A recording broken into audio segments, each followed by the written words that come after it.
Good afternoon. I'm Charlie Zeke, the Senior Patrol Leader of Troop 4. I am pleased to call to order this Eagle Scout Court of Honor. Eagle Scouts and escorts, please proceed to your seats. As you walk, I will announce you. Conor Evans is escorted by his uncle, Craig Elkins, a fellow Eagle Scout.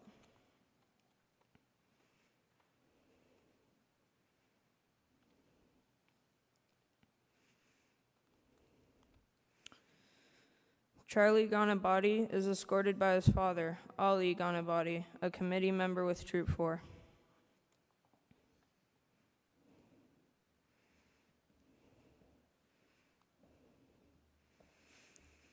Jackson Hines is escorted by his uncle, Shelby Finney, a fellow Eagle Scout.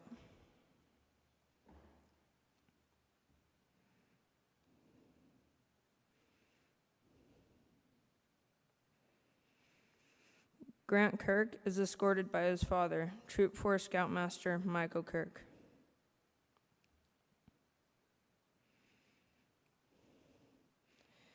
Jack Morgan is escorted by his father, DJ Morgan, a committee member with Troop 4.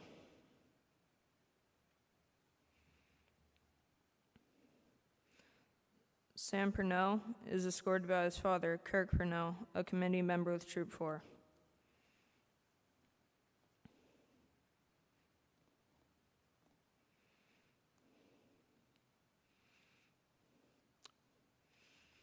Thank you.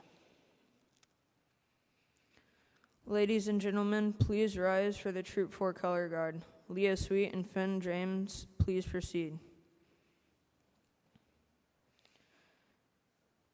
Color Guard, advance the colors.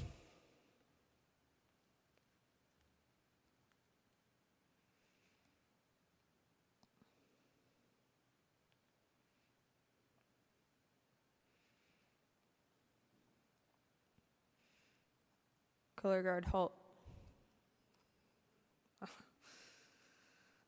Color Guard, Scout salute.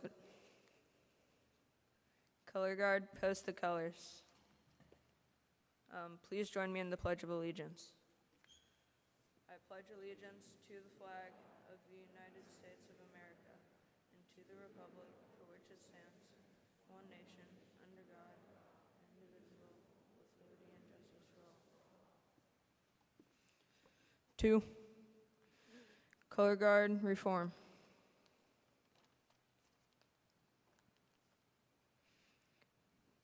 Color Guard, return to post.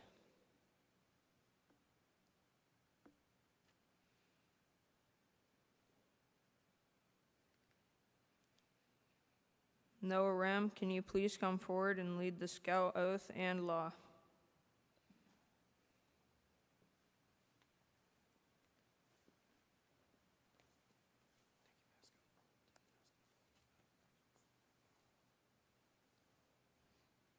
On my honor, I will do my best to do my duty to God and my country, to obey the Scout law, to help other people at all times, to keep myself physically strong, mentally awake, and morally straight. Please join me in the Scout law. A Scout is trustworthy, loyal, helpful, friendly, courteous, kind, obedient, cheerful, thrifty, brave, clean, and reverent.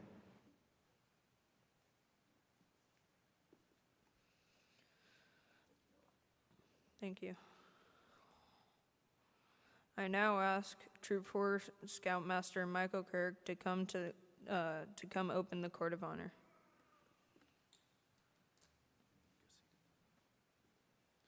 Thank you, Senior Patrol Leader. I now declare this Court of Honor in session.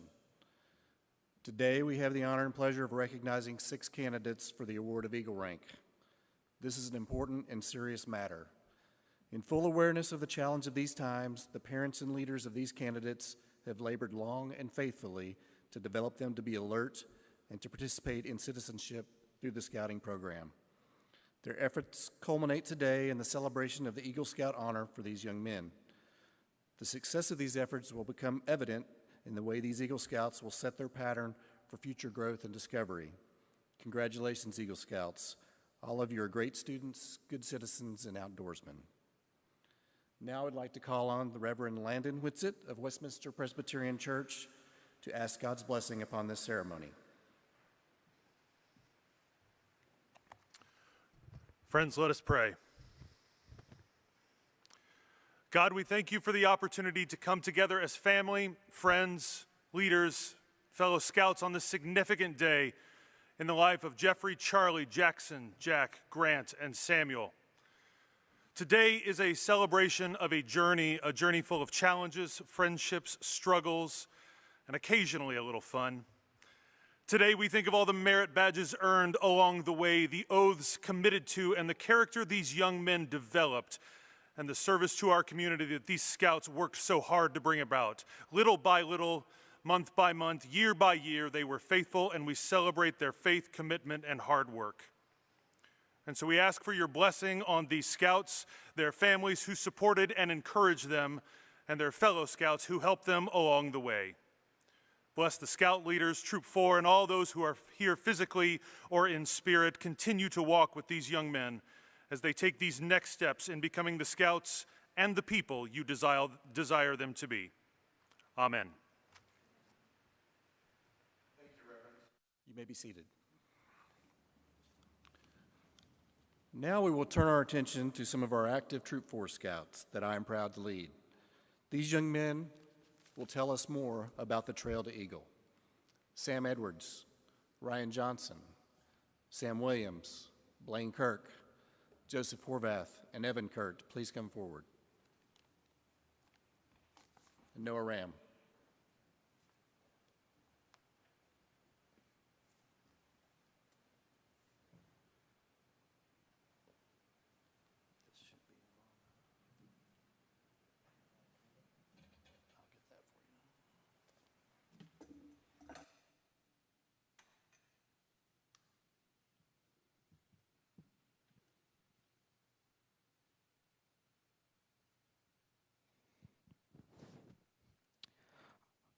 Our Eagles earn Scout by understanding and living by the Scout oath and law.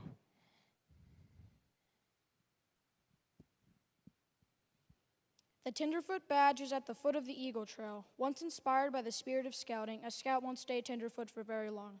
Putting a few simple achievements under his belt, the scout will shortly climb to the rank of second class.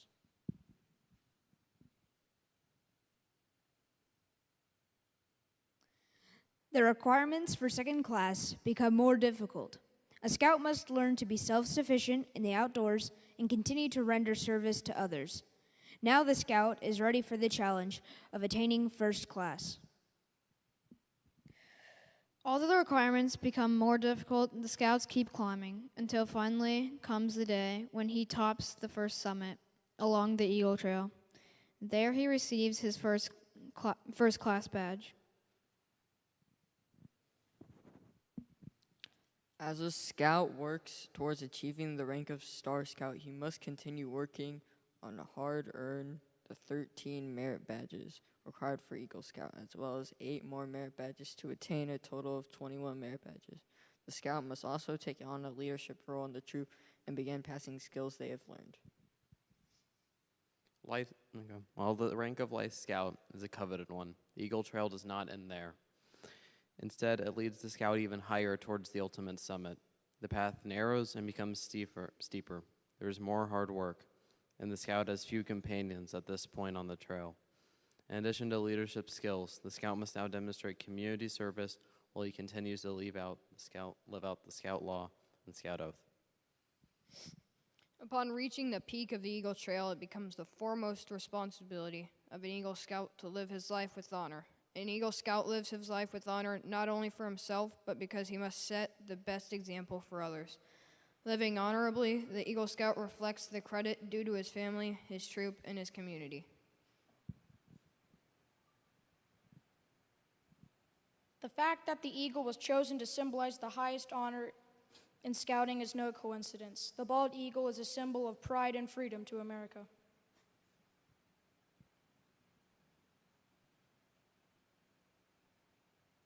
Upon the formation of this great country, the bald eagle was chosen to represent the new land. Fiercely loyal to its family and territory, the bald eagle was respected by all. The same can be said for an Eagle Scout. This rank is not something given, but earned. To become an Eagle, one must become a model, citizen, scout, and leader. Only through selfless service, unwavering leadership, and a supreme dedication to becoming a better man can a Boy Scout become an Eagle Scout. Those who have climbed the path to Eagle and achieved this honor join an elite group respected by all.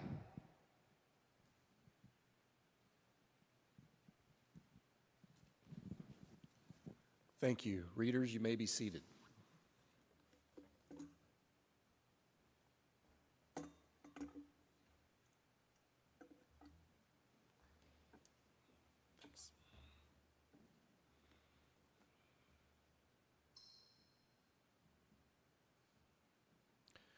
Now I'd like to introduce Judge Stephen Fryatt. Judge Fryatt is a former Troop Committee Chair and has served both as Council Commissioner and as President of the Last Frontier Council. And we all know about Judge Fryatt's awesome Dutch oven cobblers on the campouts. Thank you, Dr. Kirk. Eagle Scouts, please rise and come forward to face the audience.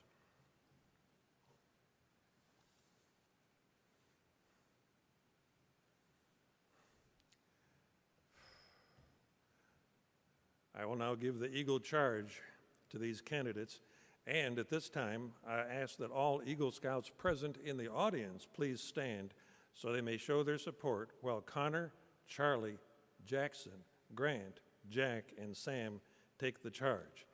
Candidates, please raise your right hand in the Scout sign and repeat after me. I, and then state your name. Realize the obligation to my God and country, to my fellow man and to myself. I will at all times do my best to assist other scouts who are climbing the trail to Eagle, to give back more to scouting than it has given me, to assist my troop as much as possible, and to be a living example of the Scout oath and law, to the best of my ability. 2, thank you, Eagle Scouts. I'm now proud to know each and every one of you, and now I would like to introduce former Troop 4 Scoutmaster Jeff Love.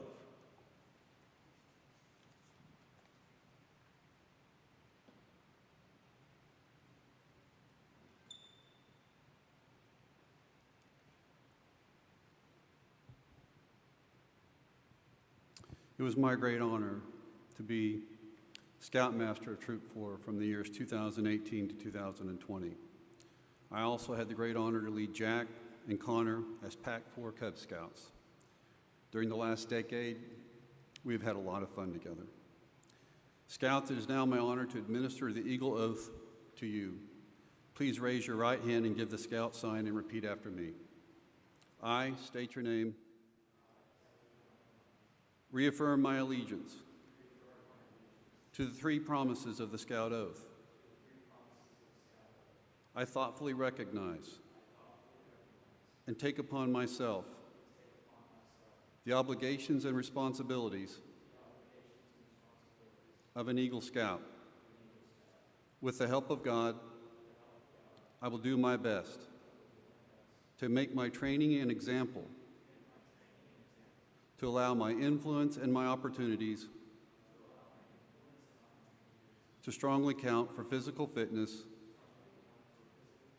for wholesome character, and for devoted citizenship. In scouting and in my community, to this I pledge my sacred honor. 2, by the authority vested in me by the National Court of Honor and the Boy Scouts of America, it is my privilege to pronounce each of you as Eagle Scouts at this Court of Honor. Let's have a round of applause for these young men.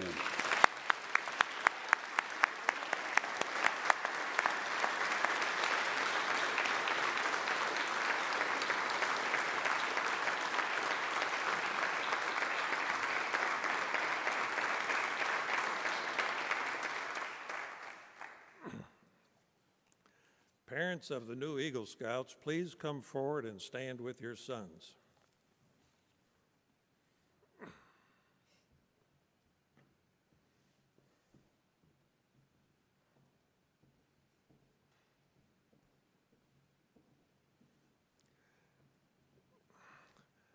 And I will call upon past Scoutmaster Jeff Love to give the Eagle Awards to the mothers and the mothers' pins to the Scouts.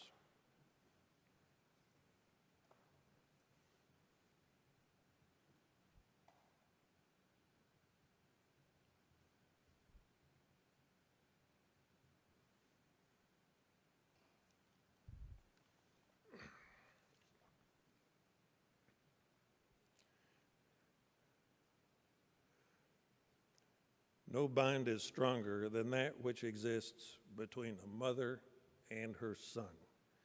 So at this time, I ask the mothers to please pin the Eagle Award on your sons.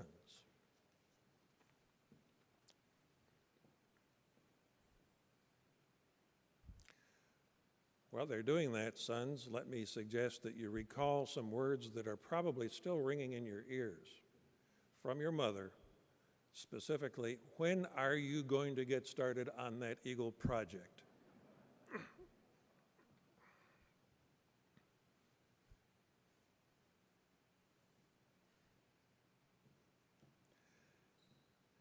Scouts, as a symbol of the advice and counsel provided to you by your mother as you advanced along the Eagle Trail, I now ask you to pin the Eagle pin on your mother.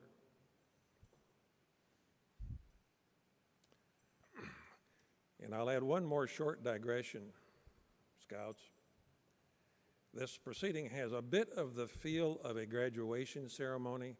Let this not be your graduation ceremony from Scouting. That is inherent in the oath that you just took.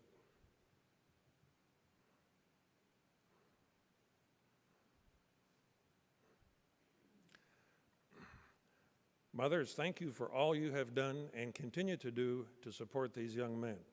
I will ask the mothers to step back, and the fathers to step forward.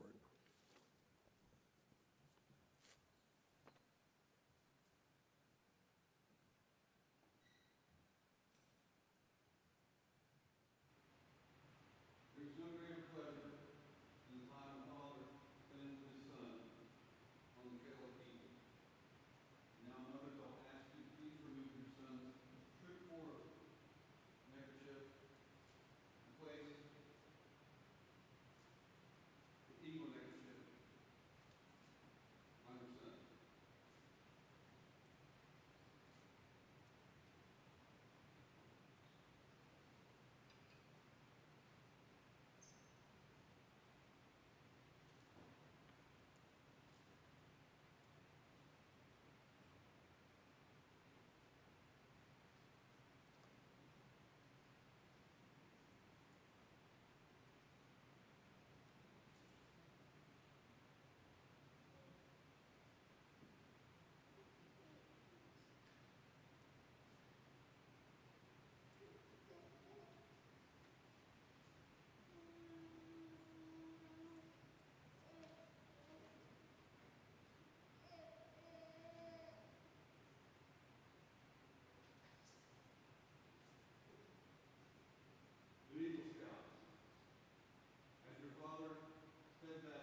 David Hines, please come forward.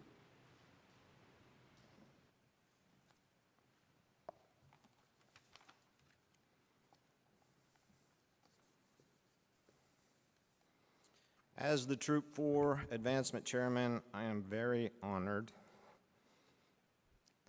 I get a little choked up. I'm sure all the leaders can relate. To present some special awards. The Eagle Scout Award marks the pinnacle of the achievement in Scouting BSA, but it's not the last thing an Eagle can achieve in the program. Eagle Palms, introduced in 1927, give Scouts something else to earn and another good reason to stay involved in Scouting. A palm is an additional recognition an Eagle can earn. For each palm, the Scout must do the following: remain active in Scouting, continue to live by the values of Scouting, set an example by accepting responsibility and showing leadership, and earn 5 additional merit badges beyond those required for the Eagle rank. New Eagle Scouts can receive, along with the Eagle Medal, palms that equate to the number of additional merit badges they earned over the required 21. Palms are not considered an additional rank, but they are degrees of the Eagle Scout rank. The first palm a Scout earns is bronze, representing 5 merit badges. He or she can then go on to earn a gold palm, representing 10 additional merit badges, and a silver palm, representing 15 additional badges. After that, the Scout would continue that cycle by earning another bronze, gold, silver for every 5 more badges. The bronze, gold, silver order is based upon the U.S. military traditions, so silver is the highest of the 3. Palms may be worn on the cloth ribbon of the Eagle Medal or on the Eagle Scout rank emblem on their uniform. Will the following Eagles please come forward for the awarding of palms? Conor Evans, Charlie Ganiabati, Jackson Hines, Grant Kirk.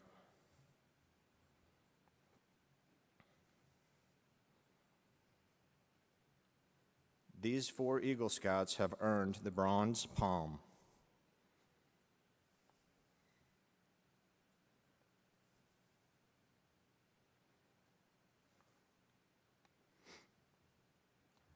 Additionally, Conor, with a total of 31 merit badges, has earned the gold palm.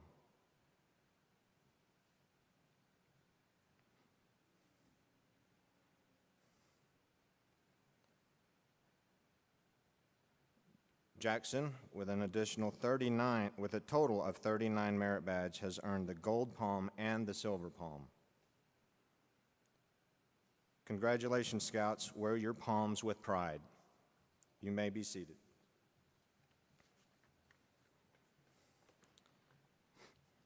Probably should have applauded for that.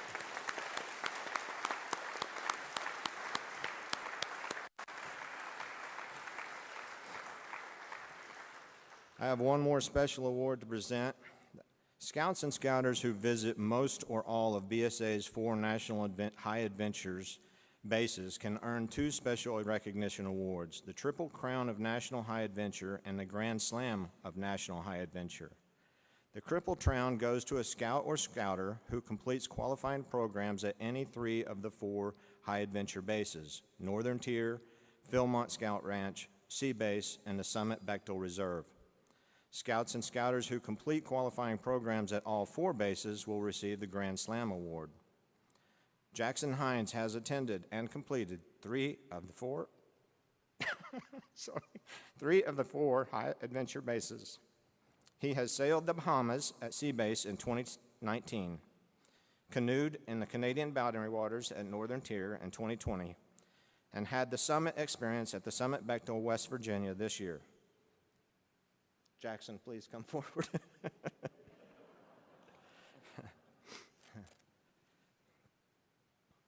Congratulations, Jackson. Keep adventuring and finish your Grand Slam.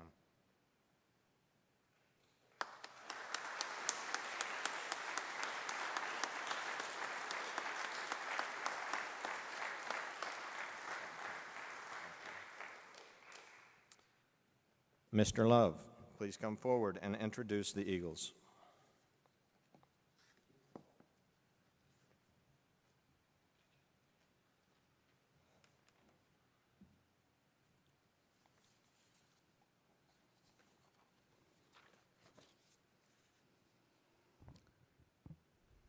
The first Eagle Scout that I will introduce to you is Conor Evans. 10 short years ago,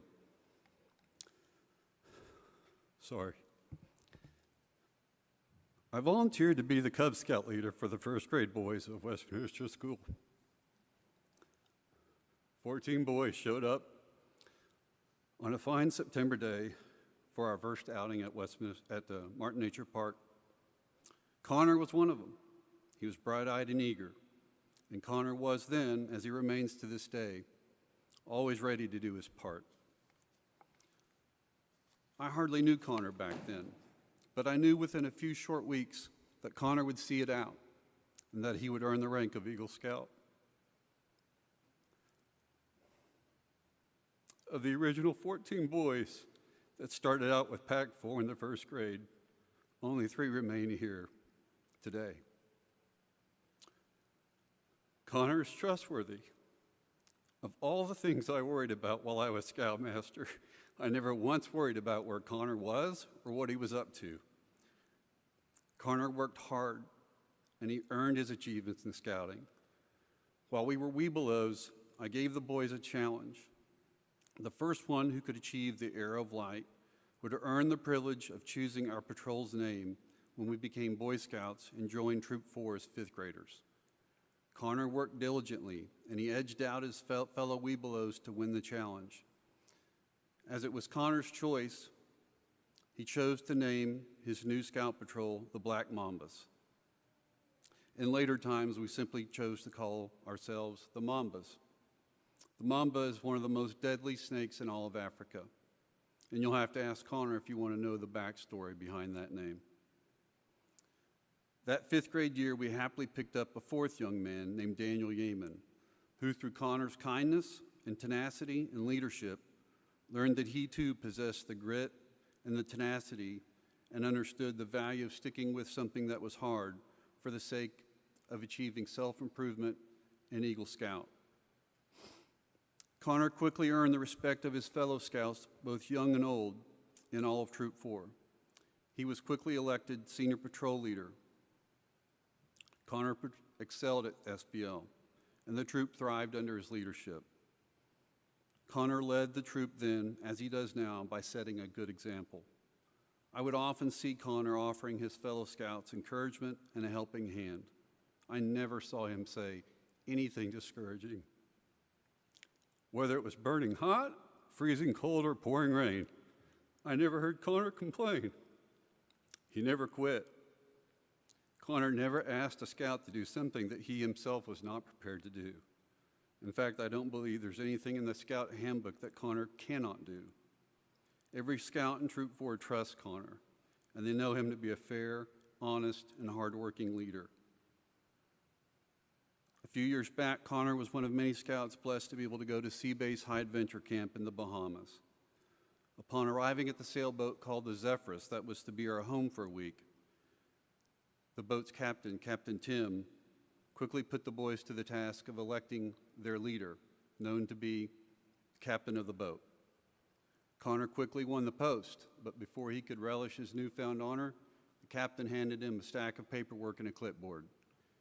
He sent Conor below deck and told him to fill out a duty roster for every day and every night for every dad and every boy on that boat.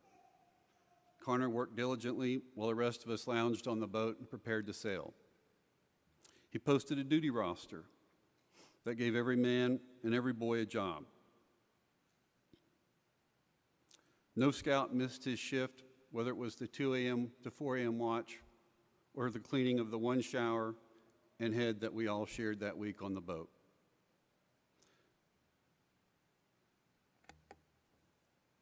At the end of our sail, Captain Tim called us together for an award ceremony.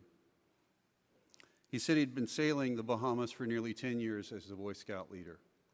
And during that 10-year time, he had only given out the Captain's Club Award to a handful of Scouts. And never in his time had Captain Tim ever given the Captain's Club Award to an entire crew. But that day, Conor earned his mates all the Captain's Club Award and our entire crew the Captain's Club Award. It was one of the highest honors Troop 4 attained under anyone's leadership. and it was due to Conor's. No scout willingly wants to walk into a shower smaller than a telephone booth and clean it from top to bottom, unless he loves and trusts his leader, which those scouts did love and trust Conor. For his reward, Conor and his crewmates got to sleep on the hard deck of a sailboat every night, unless it poured rain. I will never forget that trip. It was one of the greatest weeks of my life, and I owe it to Conor. Conor attended a second of Scouting's most high adventure bases, Northern Tier. Although I did not go, I learned that Conor also led his fellow scouts on that adventure, usually covering 10 to 15 miles a day by canoe. I had no doubt that Conor would lead his crewmates on that adventure just as he leads every day. Wherever Conor goes in life and whatever challenges he chooses to take on, I know he will bring these three things to those he encounters: his unfailing work ethic, his kindness, and the skills of a great leader. Ladies and gentlemen, I give you Conor Evans.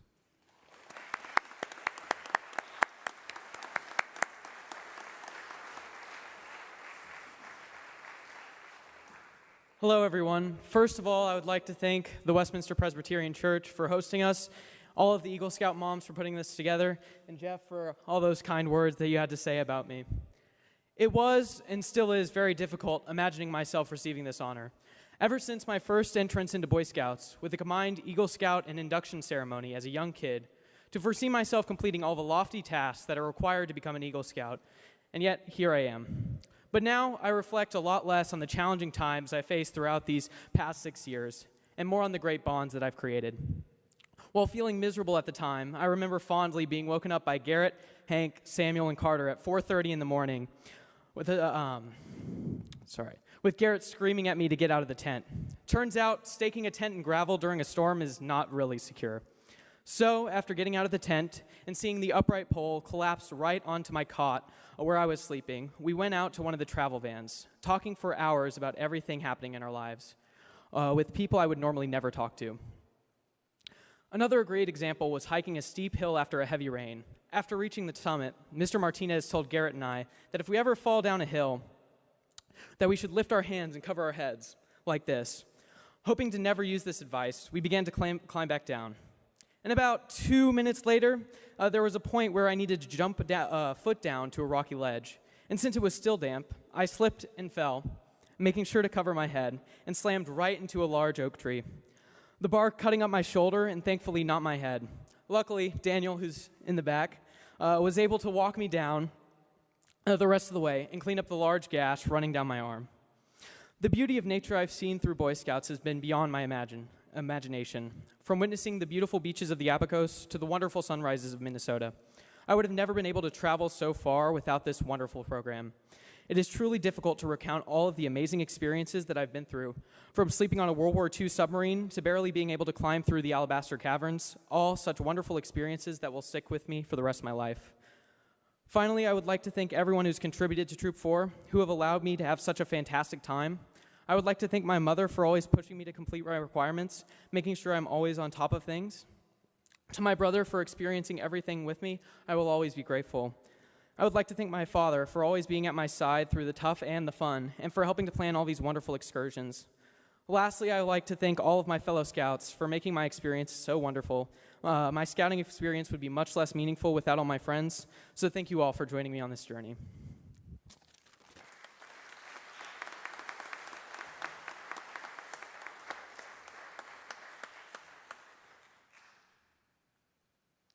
Now it's my great pleasure to introduce to you another new Eagle Scout, Jack Morgan. Jack Morgan also showed up 10 years ago, almost to this day, at Martin Nature Park. And when I first saw Jack, to tell you the truth, I didn't know what I was in for. So I just watched him.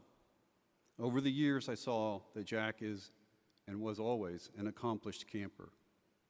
He is a true outdoorsman. He is at home, and he is happy in the woods. In a time where too many people spend more time in the world of virtual reality, Jack can be found on a golf course shooting well under par or quietly fishing a farm pond as the sun comes up.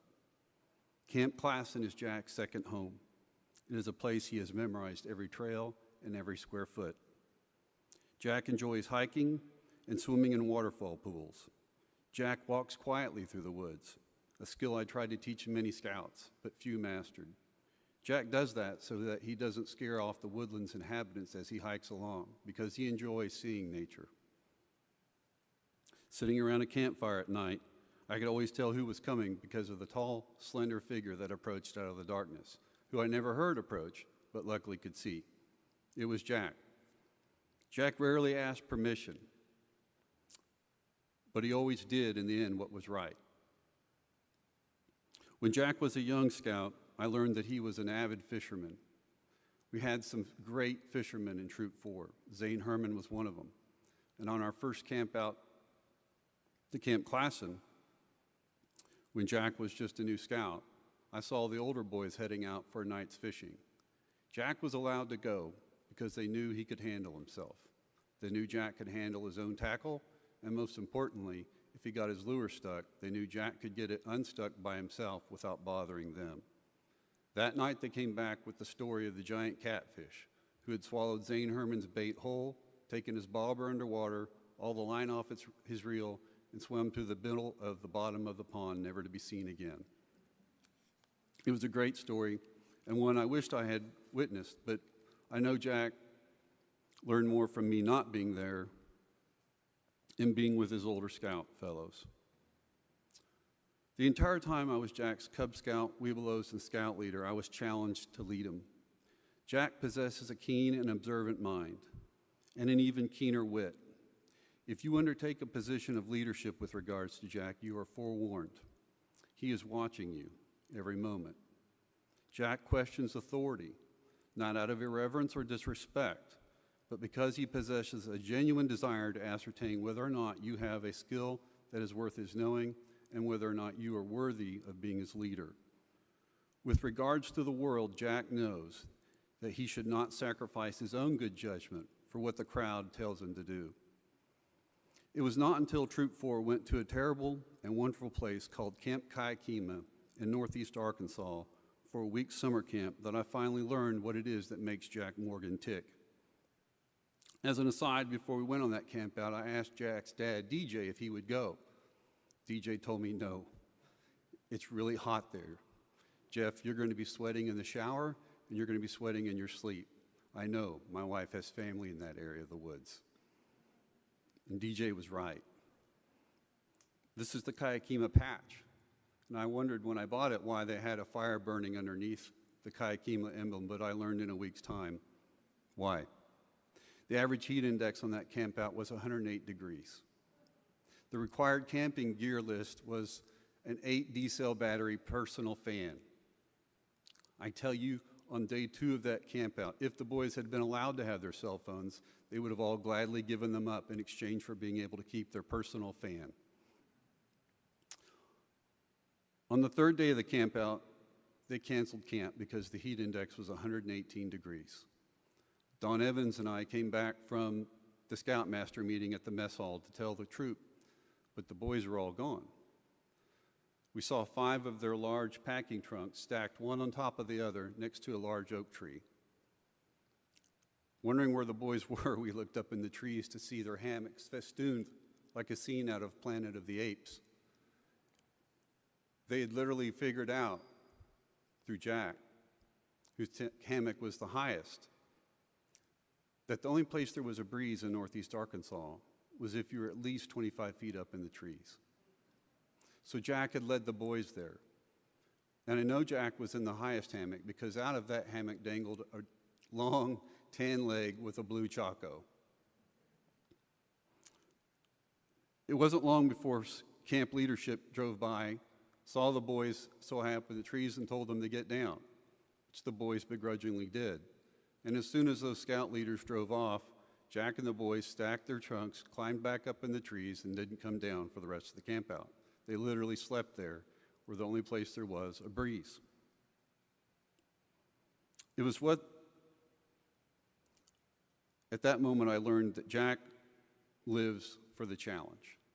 Jack's not there to help you collect firewood necessarily, or do KP, or the mundanities of camp life. Jack's there to solve the problems, to face the real challenges of the campout.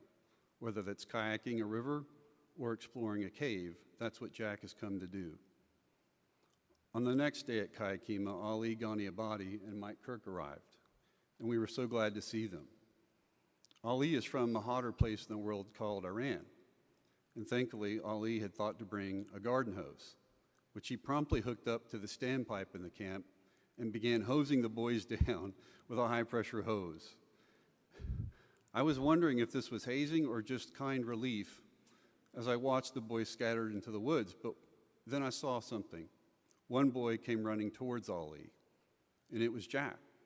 And he had put on his swim trunks and his flip-flops, and he had his shower towel and his body shampoo, and he stuck his head straight in that fire hose, lathered up his hair, and began taking what we then called a hurricane shower. You see, Jack finds a way to have fun in the most miserable conditions. Jack finds a way to solve problems in the most miserable conditions. Jack was the humorous soul of Troop 4, and I'm so glad to be able to introduce him today. Jack.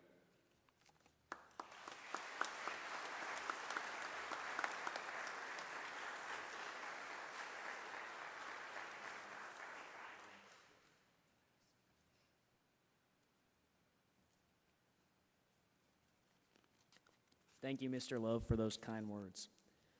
My name is Jack Morgan, and I attend Cassidy School in Oklahoma City. I've been a longtime member of Troop 4, as my tenure with the troops stretches as far back as 2015. I want to start off by saying thank you to everyone here who so thoughtfully attended the ceremony today. It really means a lot to me and my fellow scouts to see so many familiar faces in the pews, and we really appreciate it. So thank you guys for coming, or for taking the time out of your day to show support to us. One lesson scouting has taught me is to make the best out of every situation that you find yourself in, no matter how poor the conditions you face may be. For example, a few summers back, we attended the Kayakima Boys Camp in Hardy, Arkansas. It is safe to say that the conditions, the weather in particular, were not ideal, as we were plagued with the heat indexes reaching over 120 degrees. To combat the unbearable heat, we moved into hammocks because the tents hardly got below 90 degrees even during night, and made our own swimming holes in the river, much to the dismay of the entire Kayakima summer staff, as well as all the other troops attending the camp that week. We did not let the heat stop us and still had a great time doing activities and growing closer as friends. We went through all sorts of abnormal conditions and unfortunate circumstances, mostly involving the weather, but looking back, I am thankful for those times freezing at the OKC Gun Club, melting at Kayakima, and all the other adversity we had to face. It made me stronger as a person and instilled within me the very important lesson of stressing to try my hardest to make the best out of every situation.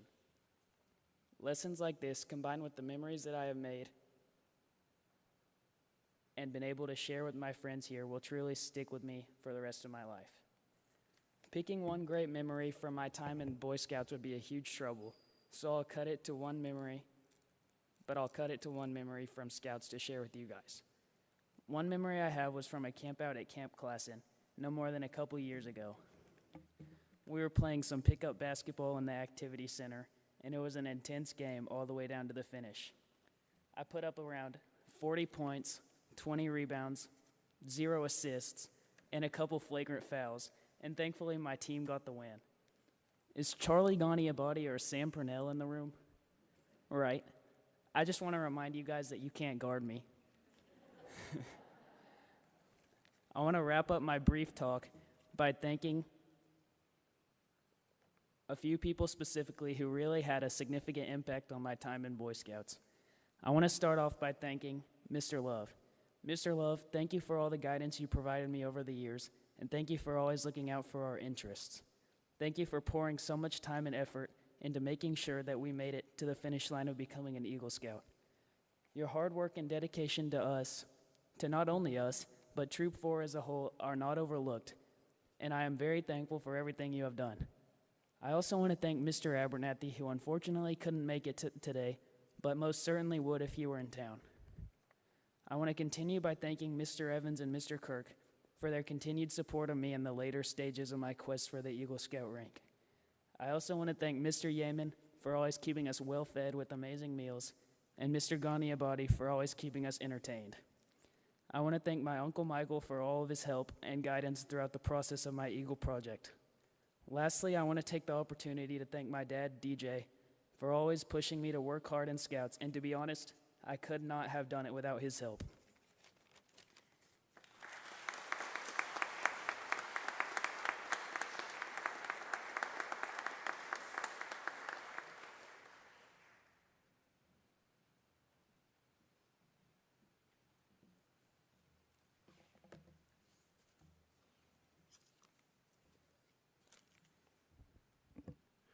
About a month ago, Jeff Love, David Hines, and I received an email from Mike Kirk, asking us to speak about the Scouts who are to be recognized here today.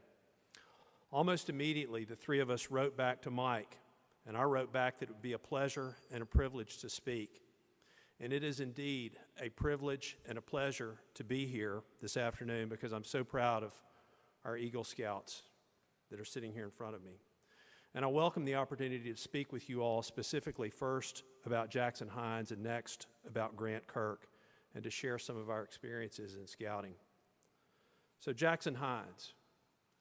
When talking about Jackson's accomplishments, it might be easy just to point to his merit badge sash. As you saw, he looks like a South American general with all those merit badges. But to make Eagle rank, a scout has to earn 21 merit badges.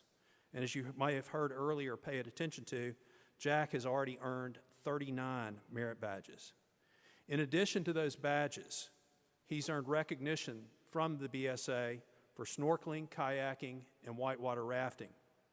He's received the National Outdoor Achievement Award for camping. He's completed a 50-mile canoe trek. He's earned the Triple Crown of High Adventure for expeditions at Sea Base, Northern Tier, and the Summit Bechtel Scout Reserve. Those achievements are not easy by any means, but it might be easy just to point to those achievements and to say, well, that's what we think of when we think of an Eagle Scout.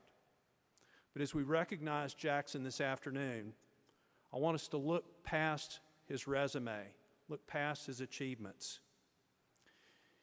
It may sound strange to hear a man in his 50s say this about a teenager, but I admire Jackson Hines. Anybody who knows Jackson should admire Jackson Hines. He is conscientious. He understands the value of hard work and perseverance. And when I'm asked specifically to describe Jackson, I think of something that I said to David in 2019 on our Sea Base trip about Jackson. It was late in the afternoon. We were sailing from one island to another in the Bahamas. And I don't recall what we had done that day, but to set the stage for you, as you might expect, it's a late afternoon. It's absolutely gorgeous in the Bahamas. And David and I were sitting at the back of the boat in the cockpit, taking a well-earned break after a long day. And Jackson came back and said something to his father. I don't remember what it was that Jackson said to his dad. And then he went back to the fore of the boat, back to work. And I don't even remember what Jackson was doing that afternoon. But I do remember what I said to David. I was almost exasperated. And I said to David, does Jackson do everything right? And what I meant by that is Jackson Hines never takes half measures. He doesn't just do what he's supposed to do when he's supposed to do it. He does it the right way. He appreciates the process. And so reaching the rank of Eagle Scout, as Jackson has done, that is a long process. It requires hard work, dedication, and perseverance. And unlike a lot of teenage boys, Jackson isn't showy. He's not boisterous. He's simply what I like to think of as a quiet professional. A quiet professional. And I saw that on our canoe trek at Northern Tier, that sense of quiet professionalism. Northern Tier is, no mistake about it, physically challenging. You portage canoes and packs over primitive trails. sometimes uphill, sometimes over long distances, sometimes long distances uphill. And the Northern Tier staff sends out minimum height, weight recommendations, and they strongly encourage scouts and adults to adhere to those recommendations. And going into it, we knew Jackson was far below the size recommendation, the bulk that they expect for somebody to show up at Northern Tier. But those height, weight recommendations, they don't measure a scout's heart. They don't measure a scout's strength of character. Jackson did absolutely everything that any other scout or adult did on that trek when it came to carrying gear that weighed about as much as he did and about as much as he does. He never griped, he never complained, and he made our crew better. So along the way to Eagle, while Jackson has earned those 39 merit badges and the special recognition, he has made the most of his scouting experience. He's been a leader to some of these younger scouts and those who are new to Troop 4. And I saw that again most recently earlier this summer on our high adventure trip to the summit in West Virginia. We had a small group of scouts, but the differences in age and experience were substantial. Jackson was already an Eagle Scout. He and Noah Ram had a year of high school under their belts, and it was their third high adventure trip. And because of the COVID summer the year before, the remaining scouts on our crew, they hadn't even been to a scout summer camp. They were several years younger, nowhere near as advanced as Jackson and Noah. And at the end of each day, the easy thing for Jackson and Noah to have done, that they could have done, would have been to leave the younger scouts behind and just say, let's go fishing, let's go to the skateboard park, let's go mountain bike, let's do this by ourselves, the two of us.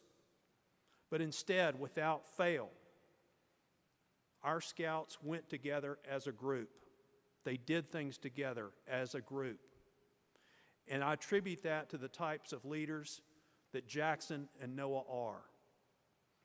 And in conclusion, when speaking about Jackson, I had the privilege of writing a letter of reference to his Eagle Board of Review. And the Board of Review, it's composed of volunteers who certainly are familiar with scouting, but they don't know the scout. And so this letter is basically, it's a letter of introduction. In a paragraph or two, this is what I want to tell you about this scout. This is what I want you to know about this scout. And one of the questions we're asked when we write that letter is, does this scout live the principles of scouting in his daily life?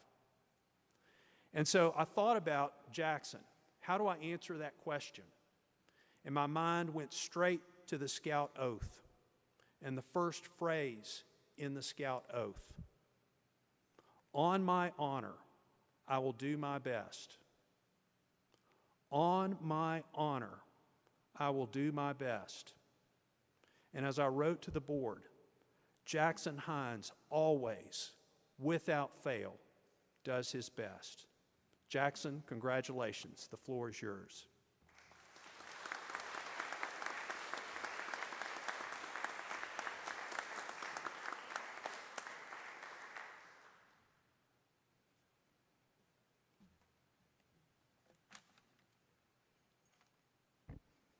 Thank you, Mr. Evans. Hello, I'm Jackson, and I attend Edmond Memorial High School. I've been in Troop 4 for about 4.5 years, and before that I was in Cub Scout Pack 55 for about 5 years. So I've been in Scouts for a while.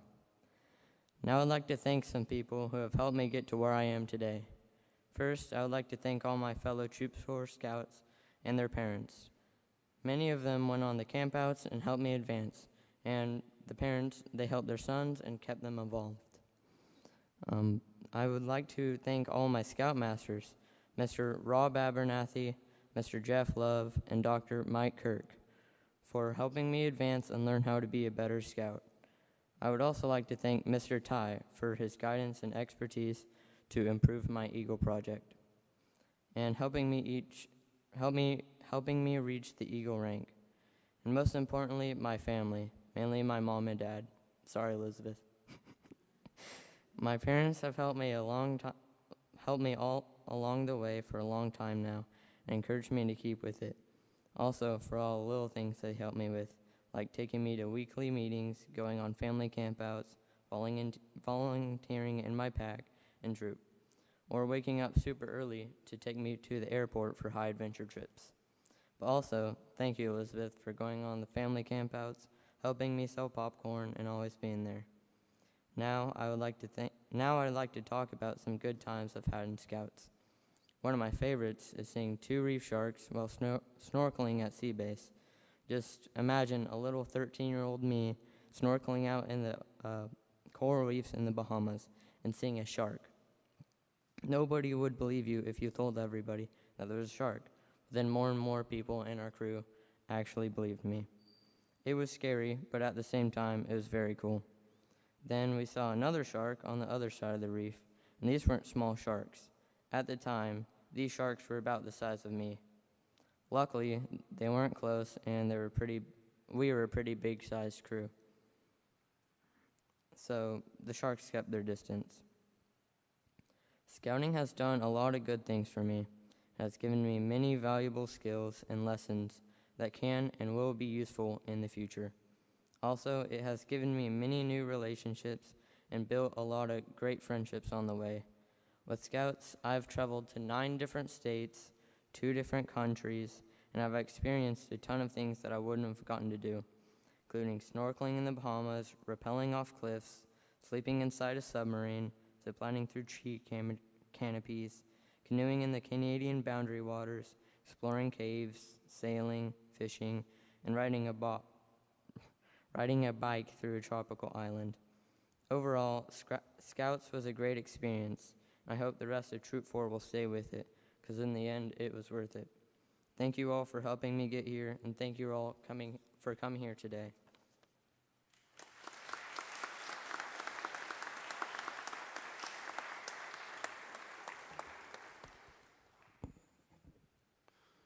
Now I'm going to talk to you about Grant Kirk. One of the great things about volunteering as an adult in Scouting is that you get to know the young men and now young women who are your child's or your children's contemporaries. My middle son, Robert, sometimes makes fun of me that I have a hard time remembering the names of some of his classmates in school. And honestly, that's the truth. I don't know some of them as well, but I do know the Scouts of the Bear Patrol, the Black Mamba Patrol, the Rams, the Flying Squirrels, the Hornets, and now I'm getting to know some of the younger Scouts who have joined Troop 4. Watching Scouts grow in leadership, confidence, and maturity gives you hope in the future of your community. At least it gives me hope. So with Grant Kirk, I've known Grant since he was a baby in diapers. And even though I've known Grant for basically his whole life, something I've noticed about Grant is he can be hard to read. He is generally quiet.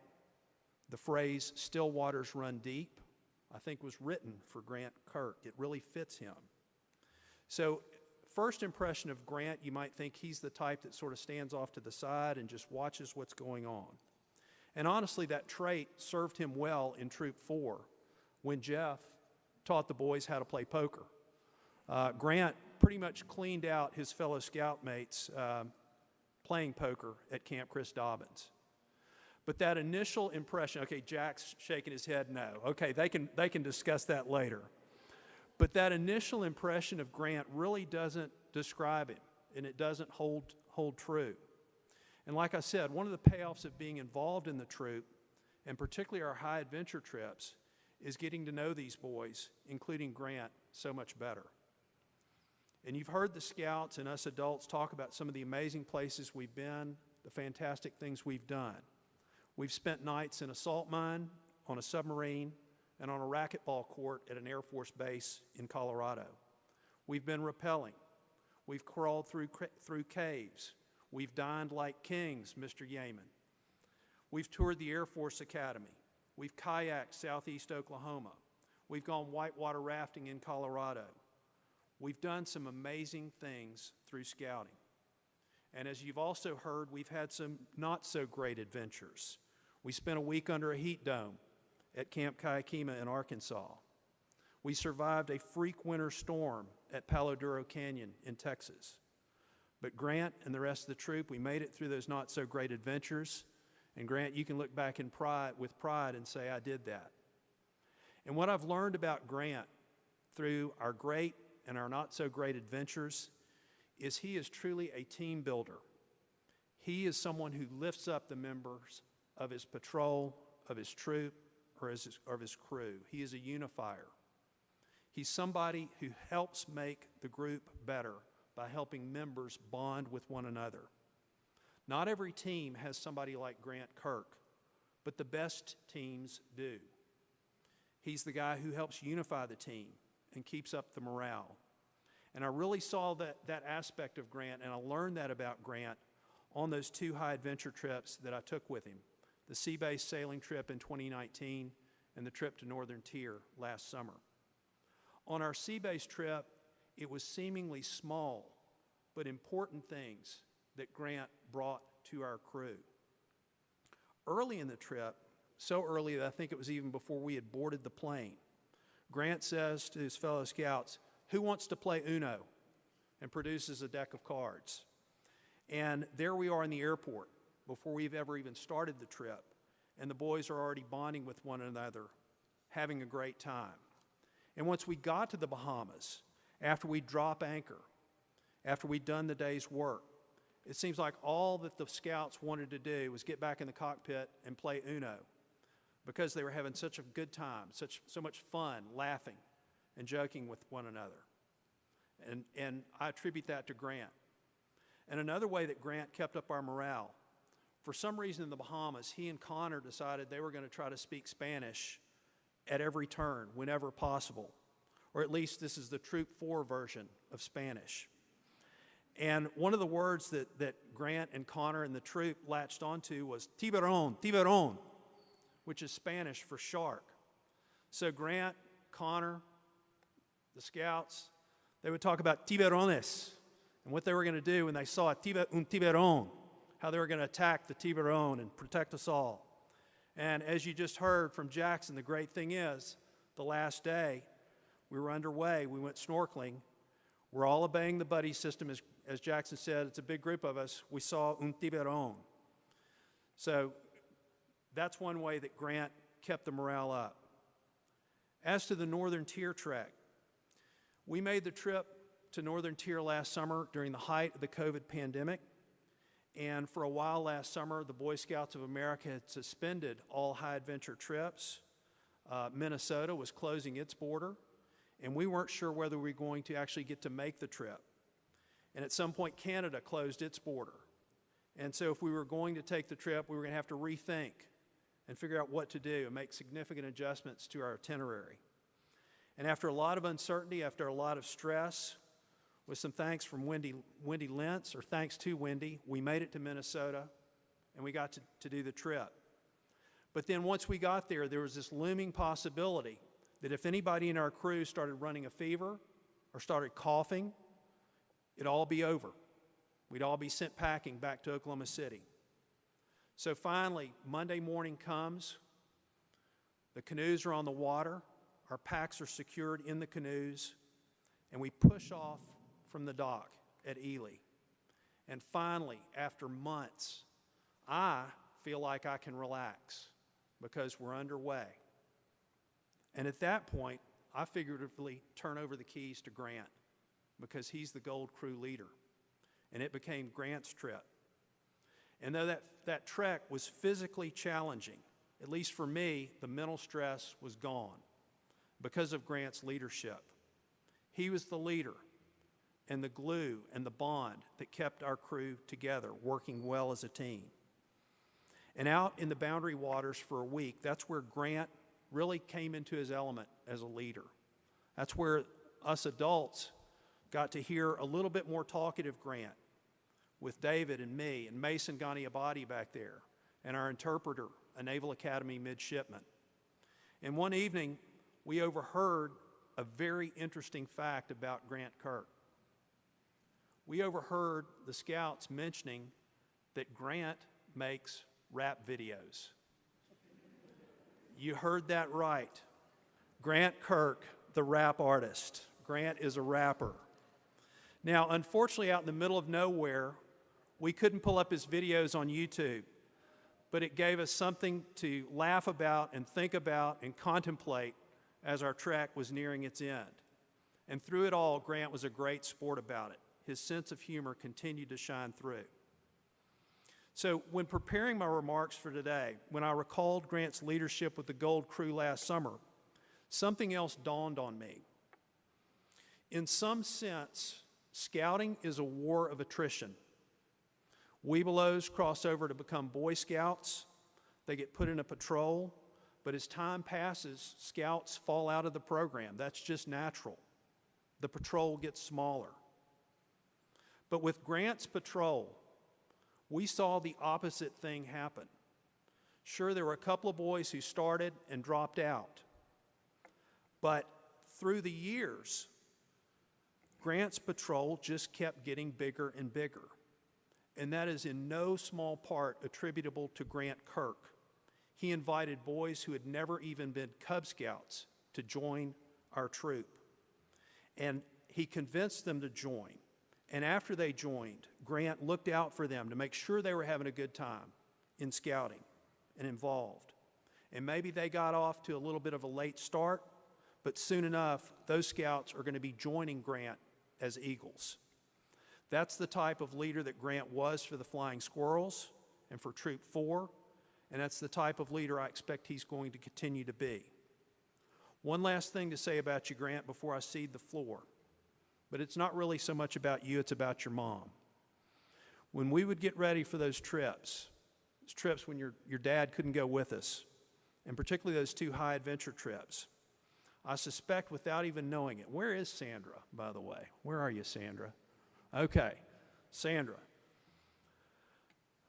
I don't even think that you knew what you were doing, but you always seemed to put just a little bit of extra pressure on me, Grant, and this is what your mom would do to me. She might say something to me like, well, Don, since Mike's not going to be on that trip, I'm counting on you to keep a close eye on Grant. Or she might say, Don, I just always know you're going to bring Grant home safe and sound to us. And so, I sort of feel responsible for the whole troop, but then I've got a little bit of added pressure from Sandra. And she never said it in a bad way, but boy, it was just putting that little bit of extra pressure on me. But Grant, you're now an Eagle Scout. You're on your own. You're off my hands.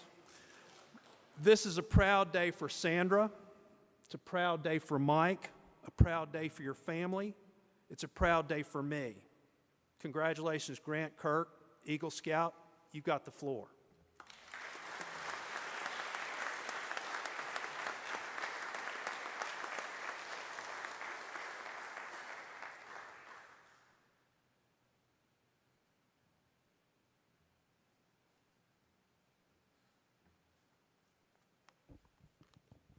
Thank you, Mr. Evans, for those kind words.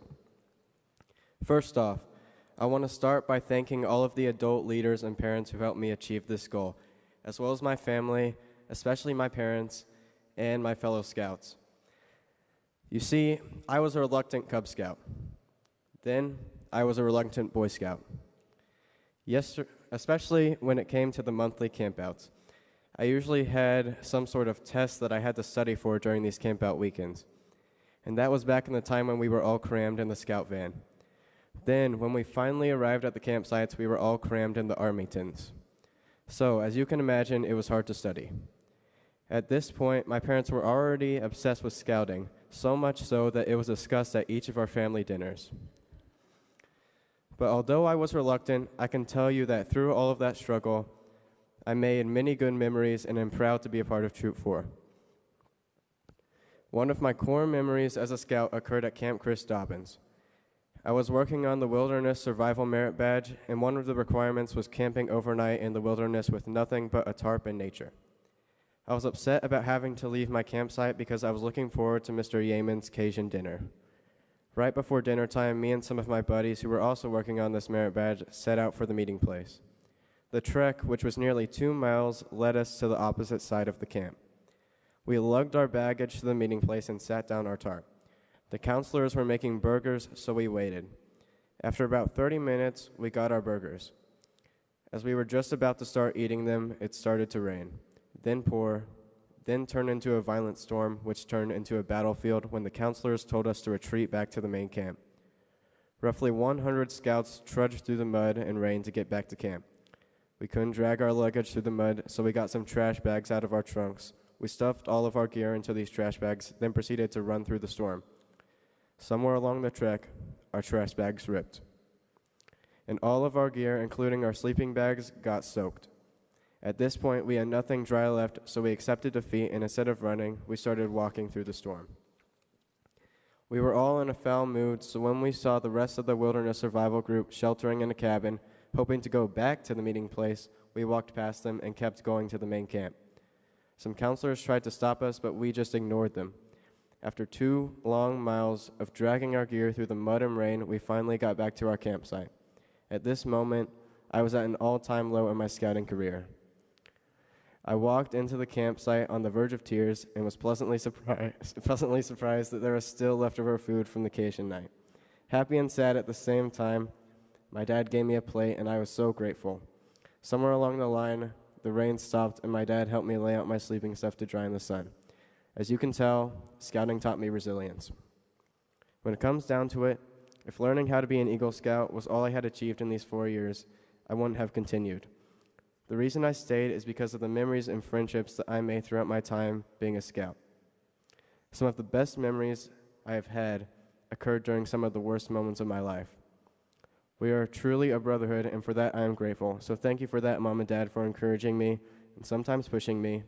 It wasn't always easy, but it was worth it.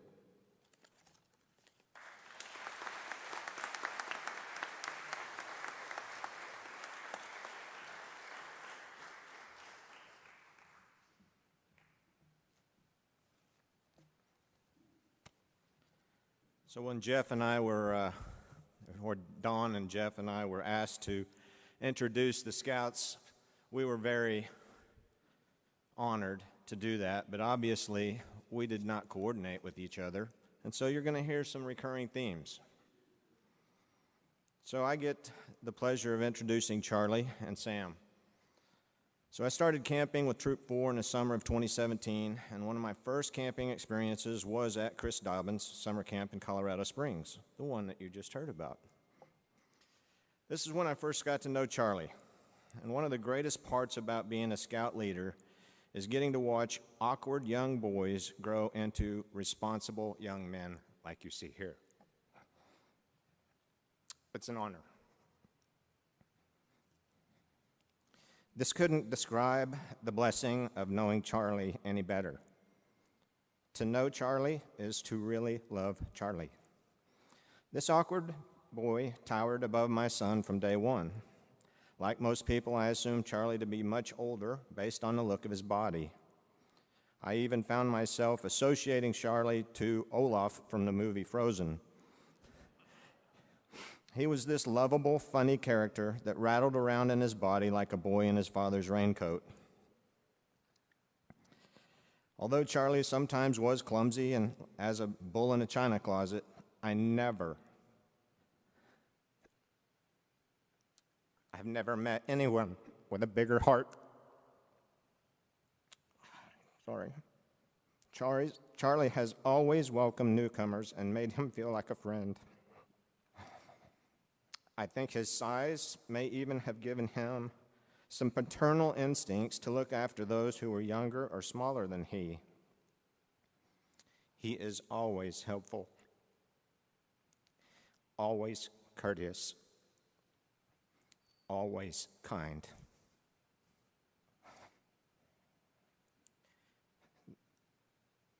Those of us who have camped with Charlie have seen him face adverse conditions and trials, and most of the time with a smile and something funny to say. Okay, I'm going to talk about Camp Kayakima, just like the rest of them.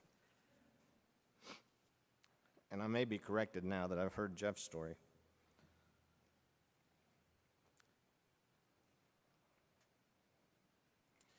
So at Camp Kayakima in northeast Arkansas, that was easily the hottest I have ever been. My notes say Jeff Love will tell you that the heat index was 120, and I would believe that. Might have been 118. Just when we all thought you could not possibly get any hotter, here comes Charlie in a long-sleeved coat with gloves and a helmet on. This poor boy had taken the welding merit badge. He looked so hot that I thought I would pass out.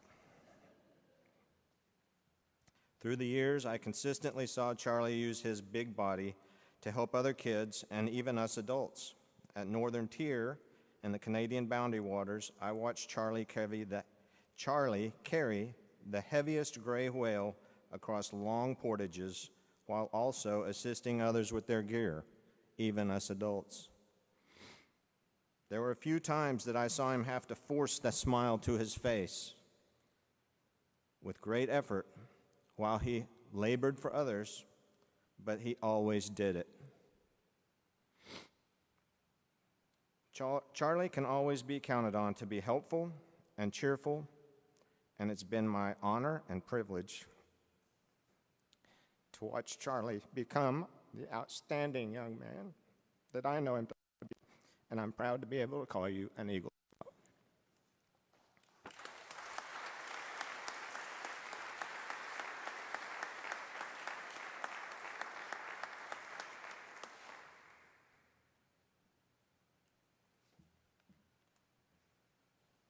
Wow, there's a lot of you over here. Whew. All right. Scouting has been a wild ride and has been a great chapter of my life. For some people, scouting has just been something to do in order for it to look good on their resume. But I was like that at first, but it changed me. It was different at the end. It changed the way I think and portray life. I remember the first time I embraced the cold outdoors. That same night, a rat invaded my cot, and it must have smelled some food I had inside my shirt or in my pocket. Then I woke up in the middle of the night with my blankets on the wet grass and a not-so-secure cot with a hole in it. Let's just say I didn't get much sleep that night. That streak of bad luck will continue for several campouts, but with time, it became easier. Every year, we had gone to more adventurous places, testing our boundaries until we had to go out of state in order to find new tests like Northern Tier and Sea Base. With every campout, we gained a little bit more wisdom, and either from an experience or a mistake, like not bringing bug spray. When all was said and done, I looked back on my old self and surprised on how much I had grown. I wasn't a boy, I was a young man. Even through our times was short, I would like to thank my first Scoutmaster, Mr. Abernathy. You made me feel home in this strange new world of scouting. On our first day of the OKC Gun Club, I would hit every shot I took, and you gave me the nickname Hot Guy.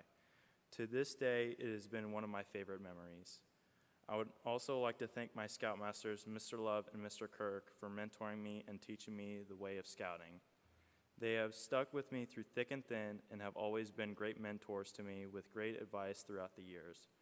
I would like to thank Mr. Evans. Even though he wasn't a Scoutmaster, he is very wise and helped me with any of my problems while telling us his time in the Navy. In some ways, he was valued more than a Scoutmaster, and I think without him and his Book of Doom, I don't think any of the trips we took would be possible. I'd also thank Mr. Hines for helping our campouts and for keeping a watchful eye on Sea Base and Northern Tier. I'd also like to thank my parents for believing in me, even though their stubbornness, either through their stubbornness or their love, they motivated me to finish, even though it was more like dragging me over the finish line. They both have lived a life full of ups and downs, and I hope I get to live one just as exciting.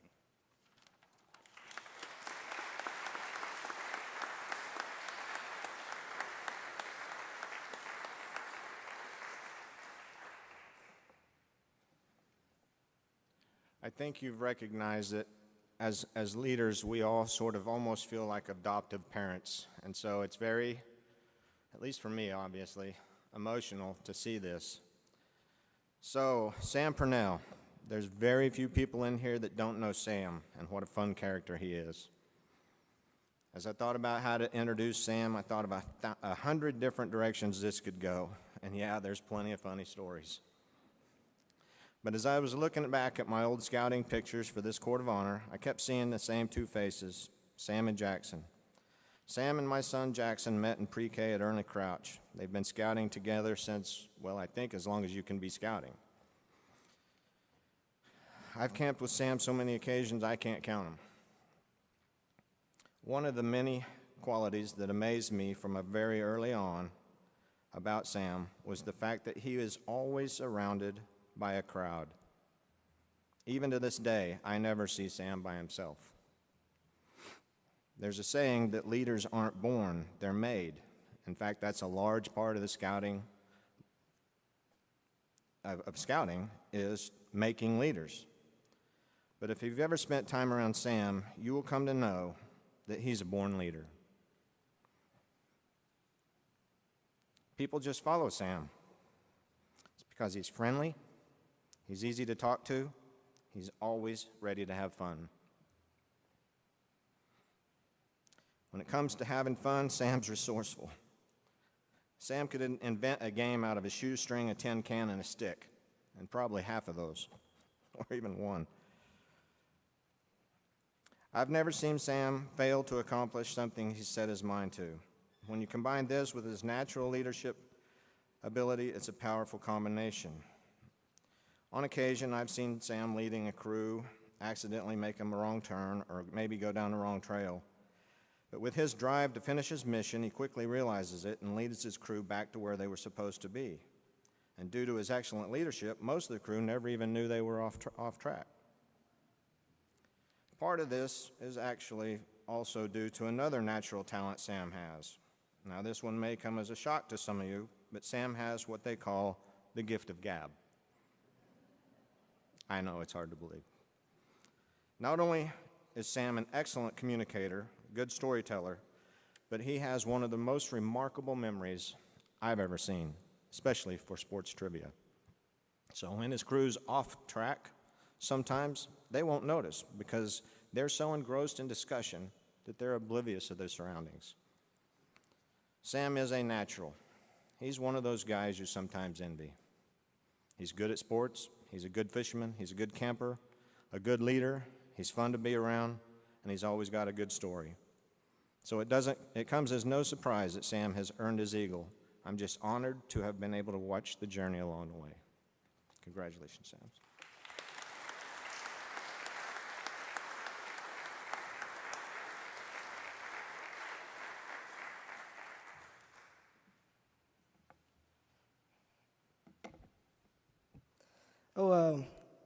Thank you, Mr. Hines, for the kind words.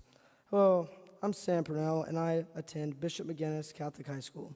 I've been in Troop 4 for 5 years, and before that, I was in Pac 55 for 5 years, so it has been a long time. First off, I would like to thank the people that helped me through my Eagle Project. I'm honored to be giving this award. Thank you to all the scouts that have been with me and helped me through my journey. You guys all mean a lot. Also, thank you to all the great leaders, Mr. Love, Mr. Kirk, Mr. Abernathy, my 3 Scoutmasters, and Mr. Hines and Mr. Evans for always being there. I really appreciate all of you guys. A huge thank you to the chefs. Seriously, thank you for making all the food. Mr. Yeaman and Ali, thank you for that. And lastly, I would like to thank my parents. To my mom, thank you for helping me through all of it and through my Eagle Project. To my dad, thank you for going to every camp out with me through Boy Scouts, every camp out. I have many memories through Scouts. I loved playing Sprout Ball at Diamond H every year. I loved Sea Base, and to this day, it will be one of my favorite trips ever. I loved canoeing the boundary waters with all the guys in Canada. Scouts has always brought many memories that I will never forget. One of my favorite memories and worst memories was at Camp Kayakima, a summer camp we went to in 2018. This camp was in Hardy, Arkansas. It was so hot. I could not stand it. And, There was also no breeze, like nothing. I was sweating at all times. So the first night, we decided to sleep in a tent, and there was just no air, and it was just so saddening. And so then Jack, the next morning, put up hammocks. And from that day, we slept in hammocks. And there was a lot of air, and it was very nice. The thing I love about that whole thing was that our troop always was against all the other troops. Everybody did not like us. We went our own way. We jumped in the river. They got mad at us. We didn't go to the dining hall. We cooked food for ourselves. I thought it was great that we made something fun out of something that really wasn't sometimes fun. One of my other favorite stories was at the Alabaster Caverns. We went caving, and me and Jack were very claustrophobic. Now we made it in, and we were doing fine for a little while. But then, as we see a very tiny hole, I look at Jack, and Jack looks at me, and we start sprinting as fast as we can out of the cave, screaming. When I think about it, it's pretty funny to me now, because I just imagine me and him sprinting as fast as we could in the dark caves. Through Scouts, I've met many people that I still talk to and will always be with. I will always remember my scouting experience with everyone here. Thank you, Troop 4. Propane out.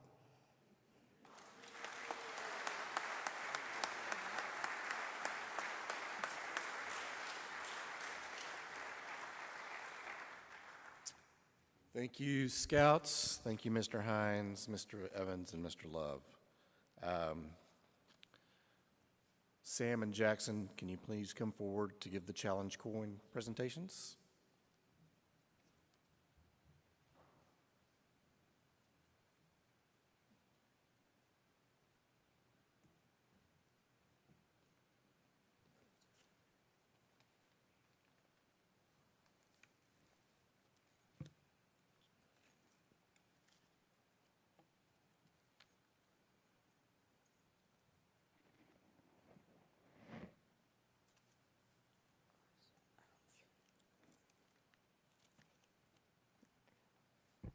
As one of Troop 4's newest Eagle Scouts, I will do my best to make my training and achievement an example and use my rank and influence to better scouting, now and in the future.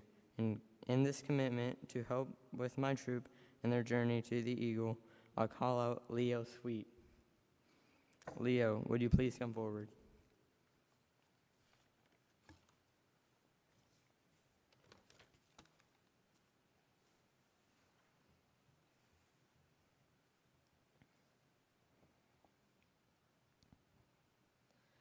Leo, I present to you this challenge coin. I challenge you to continue your pursuit in the scouting journey to earn Eagle rank. Will you accept this challenge? All right.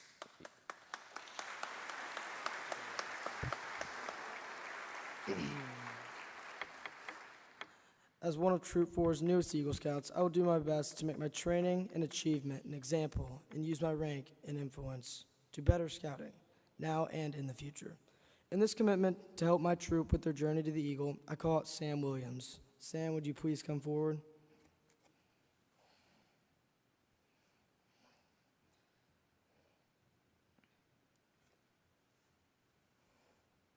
Sam, I present you with this challenge coin. I challenge you to continue your pursuit in your scouting journey to earn the Eagle rank. Will you accept this challenge?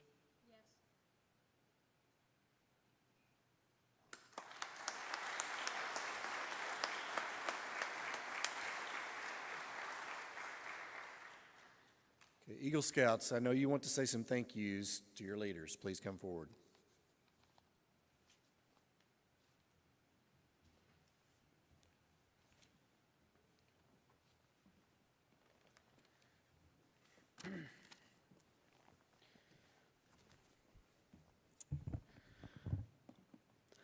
Jeff Love is a man I am truly able to admire. Teaching middle school-age boys to become self-sufficient through cold winter storms and 115-degree heat is one of the most tiring tasks I could imagine. Yet, he always had the energy to lead. He is the greatest example in my life of a person who does not give up on helping anyone, spending hours and hours in loud 12-hour-long car rides to make sure that every scout was able to complete his requirements and never fall behind. But this is only a short glimpse into everything he has done for me in my patrol. Since 2011, when I was in first grade, he led us through Cub Scouts, watching us mature. Since I was 6, he taught me the beauty of the outdoors at Mr. Cheeks and how to become a leader after guiding me to be the first to earn the required Arrow of Light pin, so I was able to choose our patrol patch, which, as he said earlier, was the black Mamba patch. And the story behind that was that my dad told me that when he was out in Botswana on a hunting trip, he almost stepped on a black mamba, which would have surely ended his life as there was no nearby hospitals. I like to think about that moment and kind of reflect on how I may not be there if that had occurred. And I think it's also very representative of my scouting journey. It has truly changed who I am for the better, and there is no one who has done that more for me than Jeff Love. He has shaped me into the person I am more than almost any other male leader in my life besides maybe my father. So I'd really like to thank him for that. I will forever be indebted to him for shaping me into the man I am. So from the bottom of my heart, thank you. Will you please accept this gift?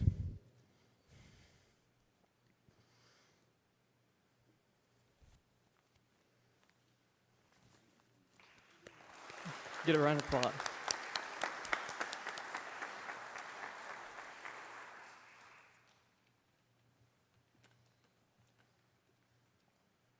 Dr. Kirk, we have been through Scouts ever since I was in first grade. You weren't always the one who would raise their voice in order to get us in line. In some ways, all it took was just a look. You could say that you worked from the shadows because every word that you said was calm and collected. You have been a great scoutmaster and an even better mentor. I appreciate you. Would you please accept this gift?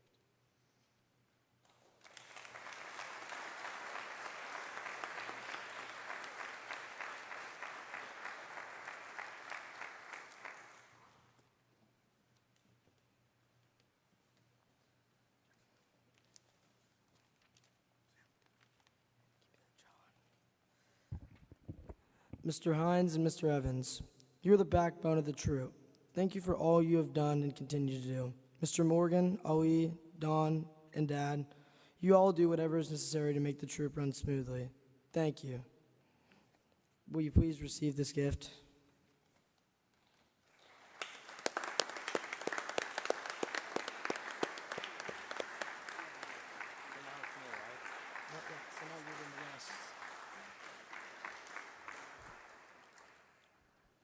Could our fathers and Mr. Greg Yeaman come forward?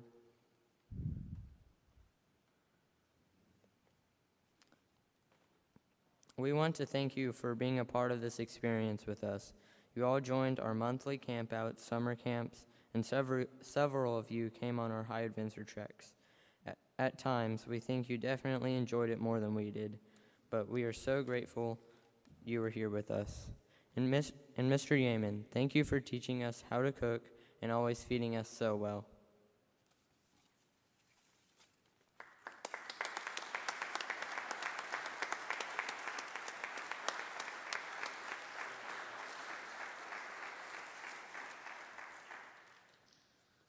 Thank you. I am so humbled and honored, as we all are. Ali Ganiabadi, please come up. You guys may be seated.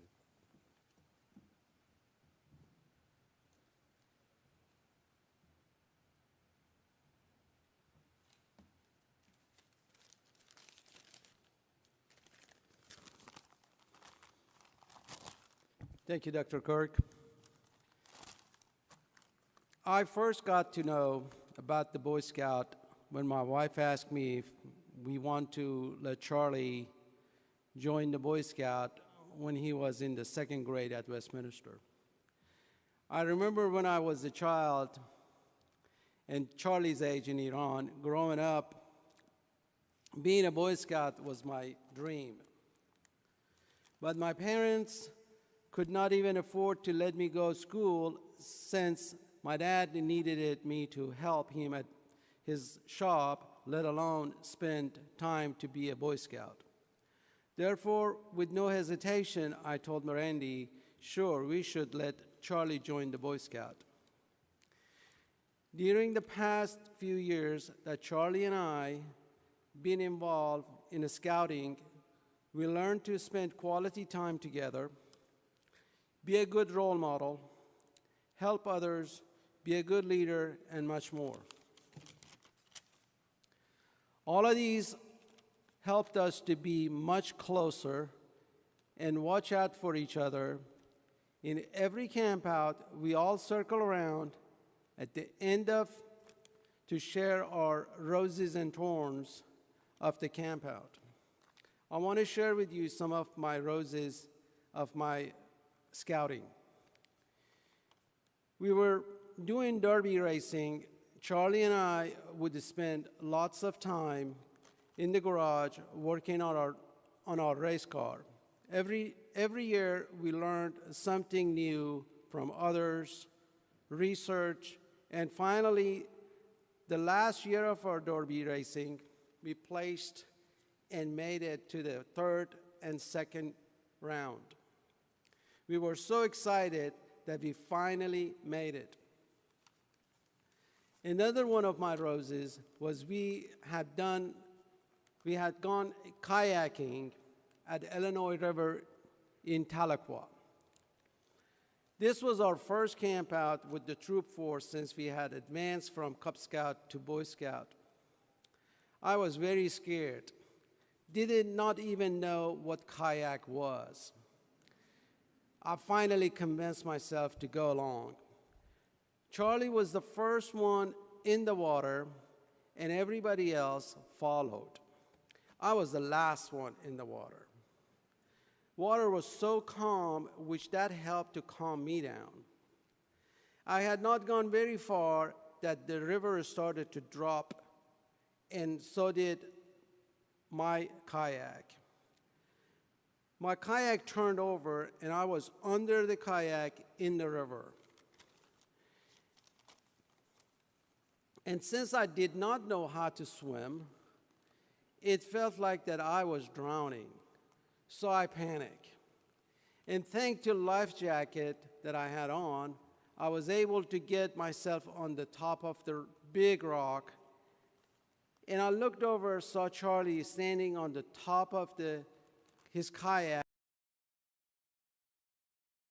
in front, and everyone else is behind him. They're hoping someone from the river show up to help me to get back to the camp. After a good while, DJ Morgan, who was behind, showed up. He asked me why I was sitting there. I did not want to tell him what happened. I only told him that I lost my paddle, but did not tell him that I almost drowned. He then went up the river, find my paddle, and helped me to get going. That night around the fire camp, DJ was questioning me about why was I sitting on the top of the rock in the river. Then I had to tell him I was scared to get back into the river since I almost drowned and not knowing how to swim. We laughed, and still to this day, every time I see DJ and the guys who heard the story laugh about it. Another one of my roses was we had gone to Kemah, and like everybody says, it was hot. It was so hot that these boys were just cooking. And I started spraying Charlie with water hose. Then all the scouts joined the party.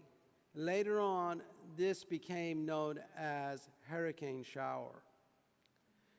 Then I noticed everybody else, including the adults, are joining the hurricane party. I have many more of these roses that I can share with you, but one of my best roses that I can tell you about my scouting was when Charlie completed his Eagle project and received his Eagle certificate. I felt that was my moment too. I finally completed my Boy Scout dream and received my certificate also. I thank my son Charlie, who made it possible to let me live my dream through him, my wife, who helped us tremendously to get through, Dr. Kirk, friendship and encouragement through all of these years. all the guys who were in those moments with me to have a great time and great friendship, people who donate to Boy Scout to keep the troop going during my time as a treasurer. Mr. Don Evans, who spent an ugly amount of hours to keep us in good standing and keep the records.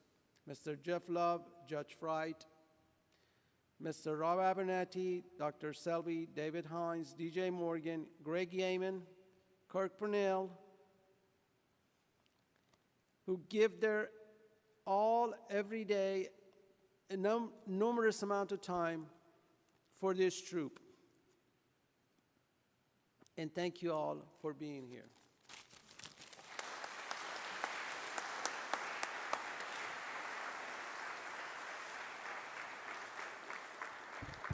Thank you, Ali. That was great. Obviously, Ali did not tell us he didn't know how to swim before he went on that trip. But anyway, he survived. I promise we're almost finished. I have a special kind of shout out and thank you to someone who couldn't be with us today. Ty Shanels, Eagle Scouts, I think you owe a lot to him. 2 years ago, Ty, who is an Eagle Scout, volunteered to help our troop, and his role is that of helping these scouts advance from life to completion of their Eagle project. Boys, would you like to stand and give Ty a thank you, even though he can't be here with us today?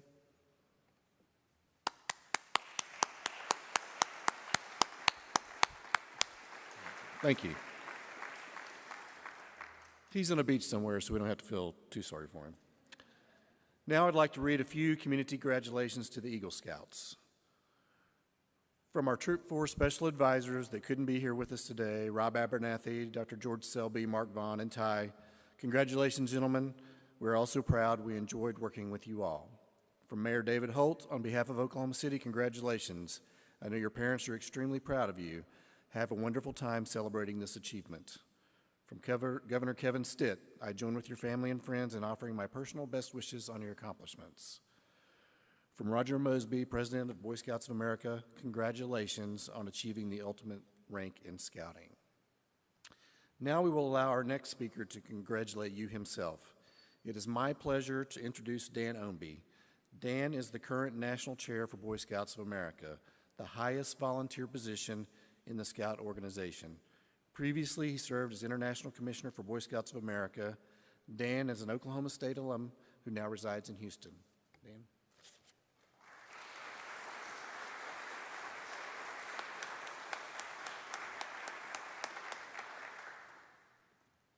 Thank you, Mike.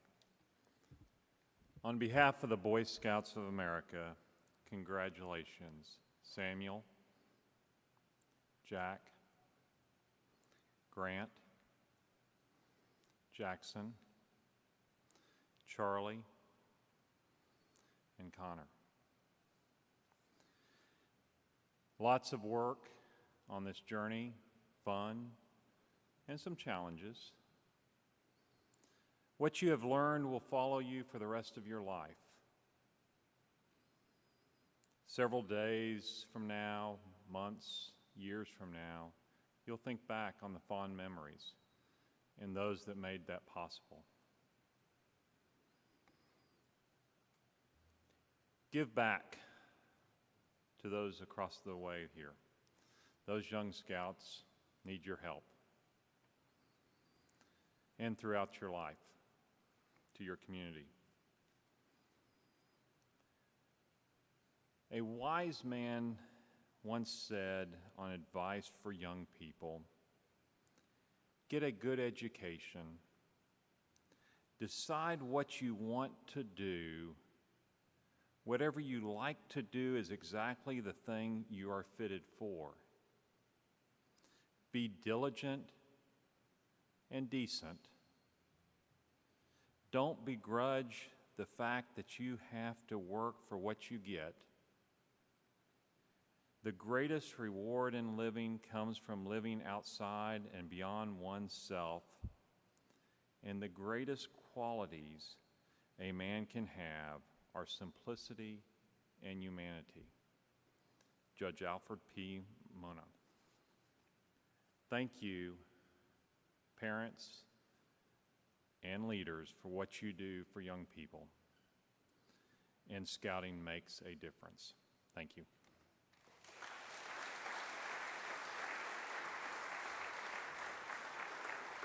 Thank you, Dan. Thank you to all the moms, dads, grandparents, adult leaders, special advisors, church staff, and friends of Troop 4. We can not do anything without you. I very much appreciate your time and dedication to the troop. I officially call to close this Troop 4 Eagle Court of Honor. Please bow and pray with me. Dear God, an Eagle Scout Court of Honor marks the end of one journey and the commitment to another, a commitment to better scouting where all may participate, a commitment to better citizenship, and a commitment to be an example of leadership to all. Bless Jeffrey, Charlie, Jackson, Jack, Grant, and Samuel in their future endeavors. Walk with them wherever their lives take them, and give them your strength, your compassion, your wisdom, and your love. And may all of us gathered here be committed to Scouting's ideals, which instruct us to lead better lives. May we always follow, discovering who we are by striving into the unknown. May God be with us all until we meet again. Amen. You are all invited to a reception hosted by the Eagle parents. And it is at the lobby bar by Sushi Nico, if everyone knows where that is. If not, we can ask. Thank you.